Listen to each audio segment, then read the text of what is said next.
আসসালামু আলাইকুম। কুকিং হাউজে সবাইকে স্বাগতম জানাচ্ছি। আজকে রান্না করব গরুর মাংস। আজ শুক্রবার, ছুটির দিন। হঠাৎ বাড়িতে অতিথি এসেছে। আর অতিথি আপ্যায়নে আমি কিভাবে ঝটপট করে মাত্র ২০ মিনিটে এই গরুর মাংসটা রান্না করি সেটাই আপনাদের সাথে শেয়ার করেছি। আর আজকের এই গরুর মাংসটা আমি রান্না করব প্রেসার কুকারে, যার কারণে এটা খুবই কম সময়ের মধ্যে রান্না করে নেওয়া যায়।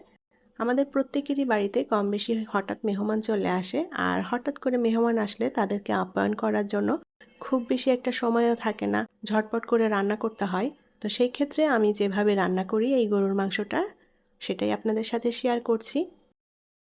আমি এখানে ১ কেজি পরিমাণ গরুর মাংস নিয়েছি, আর মাংসটা একটু ছোট টুকরো করে কাটা আছে। গরুর মাংস সাধারণত আমি একটু ছোট টুকরো করে নেই, এতে করে মাংসের মধ্যে মশলাটা সুন্দর করে মিশে যায়। মাংস ধুয়ে ভালোভাবে পানি ঝরিয়ে নিয়েছি। আমি এখানে কিছু রসুন নিয়েছি আর নিয়েছি আদা। রসুন এবং আদা দুইটা মিলিয়ে বাটার পরে ১.৫ টেবিল চামচ মতো হবে। আর এখানে নিয়েছি কাঁচা পাকা মরিচ, আর নিয়েছি একটা মিডিয়াম সাইজের পেঁয়াজ। এখন এই সমস্ত কিছু একসাথে ব্লেন্ডারে ব্লেন্ড করে নেব। পেঁয়াজ, আদা, রসুন, কাঁচামরিচ একসাথে ব্লেন্ড করে নিয়েছি। মশলাটা একটু মিহি পেস্ট করে নিতে হবে। মাংসটা প্রেসার কুকারে রান্না করে নেব যাতে করে তাড়াতাড়ি হয়ে যায়। মাংসটা নিয়ে নিয়েছি। এখন মাংসের মধ্যে 2টা মিডিয়াম সাইজের পেঁয়াজ দিয়ে দেব। পেঁয়াজটা একটু মোটা করে কেটে নিয়েছি। আর প্রথমে যে মশলাটা আমি পেস্ট করে নিয়েছিলাম সেই পেস্ট করা মশলাটা দিয়ে দেব। এখন দিয়ে দেব আস্ত গরম মশলা, 2 টুকরো দারুচিনি, 4-5টা এলাচ, 4টা লবঙ্গ, আর নিয়েছি 2টা তেজপাতা। এবার গুঁড়া মশলা দিয়ে দেব। আমি এখানে শুকনো মরিচের গুঁড়া নিয়েছি 1 টেবিল চামচ, জিরার গুঁড়া 1 টেবিল চামচ, ধনিয়ার গুঁড়া 1 চা চামচ, হলুদ 1 চা চামচ, গরম মশলার গুঁড়া 1/2 চা চামচ, গোলমরিচের গুঁড়া নিয়েছি সামান্য, আর নিয়েছি স্বাদমতো লবণ। পরিমাণ মতো করে তেল দিয়ে দেব। এবার মাংসটা হাতে মেখে নেব।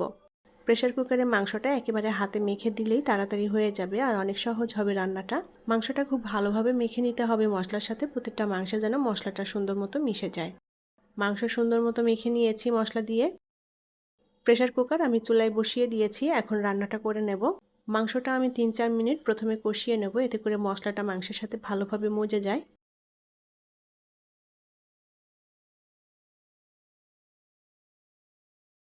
হাই হিটে মাংসটা আমি ৩-৪ মিনিট কষিয়ে নিয়েছি। মাংসের মধ্যে আমি একটু আলু দেব। আমি এখানে ছোট সাইজের 4টা আলু নিয়েছি। আলুগুলো ডুমো ডুমো করে কেটে নিয়েছি। আলু দিয়ে একটু নেড়ে চেড়ে নেব 1 মিনিটের মতো।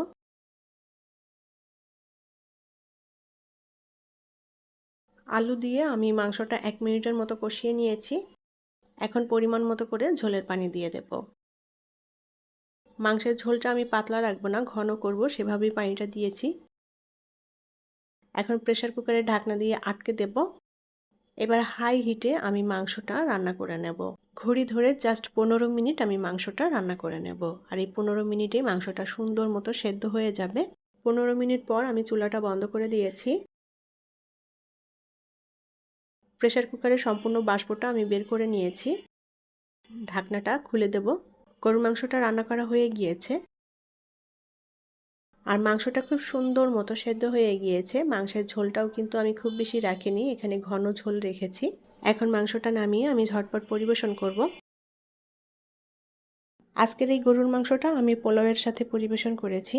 এই গরুর মাংসটা লুচি, রুটি, পরোটা, সাদা ভাত, পোলাও, খিচুড়ি, তান্দুরি সব কিছুর সাথেই পরিবেশন করা যায়। দারুণ লাগে খেতে।